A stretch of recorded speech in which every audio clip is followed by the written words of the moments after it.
सर्वेभ्यो नमो नमः। योग ज्योतिष नवनीतम यूट्यूब चैनल में सबका स्वागत। योग का सामान्य परिचय भाग 27, जिसका मुख्य विषय आज का है संचित कर्म, क्रियामान कर्म और प्रारब्ध कर्म क्या है, इनके बारे में हम जानेंगे आज। उपनिषदों एवं मीमांसा दर्शन के अनुसार कर्म कितने प्रकार के हैं? 3 प्रकार हैं, संचित कर्म, क्रियामान कर्म, प्रारब्ध कर्म। इनको याद रखिए।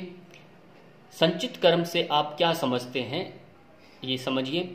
वह कर्म जो हमने विगत समय में किया है, जिसका बीज हमारे चित्त में अंकित है, वह संचित कर्म है, स्टोर है। हमारा चित्त पूर्व के अनेक जन्मों, अनेक विध संचित कर्मों का भंडार गृह है, जिनके कर्मों का फल, फलारंभ सहित कर्म संस्कार संग्रहित हो जाते हैं। यानी हमारा जो भी हम कर्म करते हैं वो एक स्टोर के रूप में चित्त में संचित है। ऐसे संस्कार संचित कर्म कहलाते हैं। ऐसा जरूरी नहीं जो अब आप जी रहे हैं इसी जन्म के कर्म जो है वो संचित है, नहीं।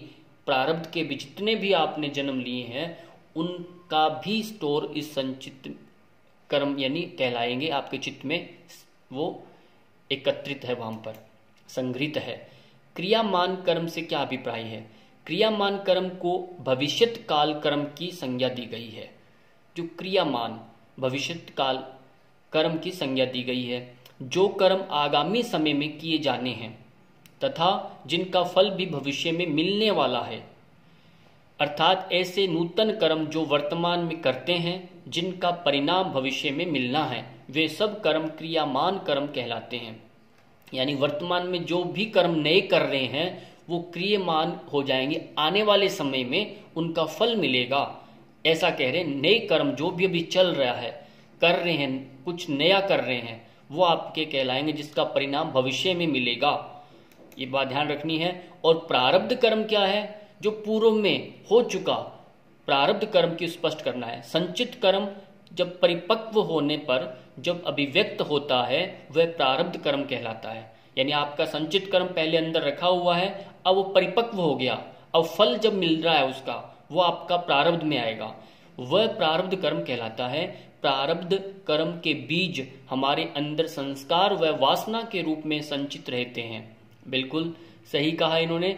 ऐसे कर्म एक समय परिपाक होकर प्रबल बनकर प्रकट होते हैं, जैसे सुख दुख, भाग्य, सफलता असफलता, लाभ हानि आदि के पीछे ये प्रारब्ध कर्म ही कारण रूप में रहते हैं। यहाँ ध्यान रखना आपने, ये जितना भी अब हम भोग रहे हैं, चाहे आपकी दरिद्रता है, आपकी सफलता है, सफलता है, जो कुछ भी आप दिन में कभी उदास होते हैं, कभी खुश होते हैं, जितने भी हमारे चाहे शारीरिक हैं, चाहे आध्यात्मिक हैं, चाहे आपके मानसिक रूप से जो कष्ट हमें मिलते हैं, वो सब आपका प्रारब्ध का ही एक क्रियाकलाप चलता है। यहाँ एक बात ध्यान रखनी है। इसी के साथ आपके जितने प्रश्न इसके बनने थे वो बन गए हैं। आपके तीनों संचित कर्म, आपका क्रियमान कर्म और प्रारब्ध कर्म के बारे में हमने इस वीडियो में जाना। अच्छा लगा हो तो आप इसको जरूर अपने दोस्तों से साझा किया करें। इसी के साथ बहुत बहुत धन्यवाद।